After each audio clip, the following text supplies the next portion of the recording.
Talks Vinyl is going to feature a very strange selection from a group that most of you have heard of or know of, Kansas, right? So the album I'm picking is in the spirit of things.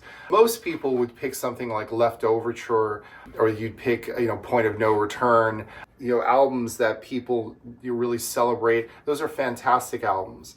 The live Kansas album from the 70s, Two for the Show, was a record that changed my life. I used to play it incessantly.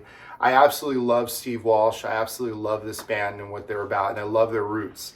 However, I like to pick this record for a bunch of reasons. One, because it's a concept album. It was produced by Bob Ezrin, who you guys know from doing Kiss and doing Alice Cooper and Pink Floyd. But he did this record in '88, and it's really a phenomenal album. It's about a Kansas town, that gets washed out due to this huge storm. But it's interesting because it's kind of happening in the 50s, and it kind of revisits a lot of what life was like in the Midwest at that time, and the idea of a loss of dreams and a loss of what could have been, the futures, and so there's relationships involved. But it's a beautiful, amazing concept record. I love it. It's also interesting because this doesn't have Kerry Livgren or a lot of the original Kansas cast, right?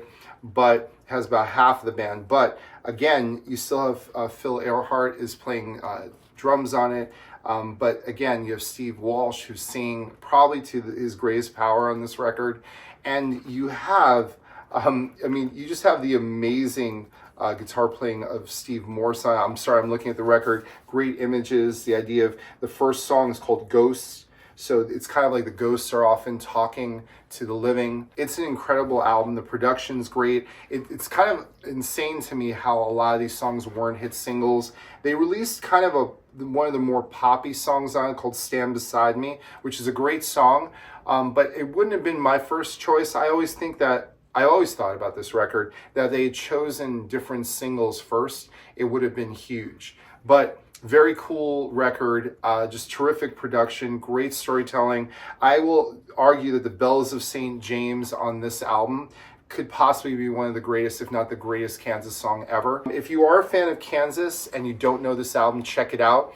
It's got some prog passages, so don't worry. It's not like they've forsaken prog for pop.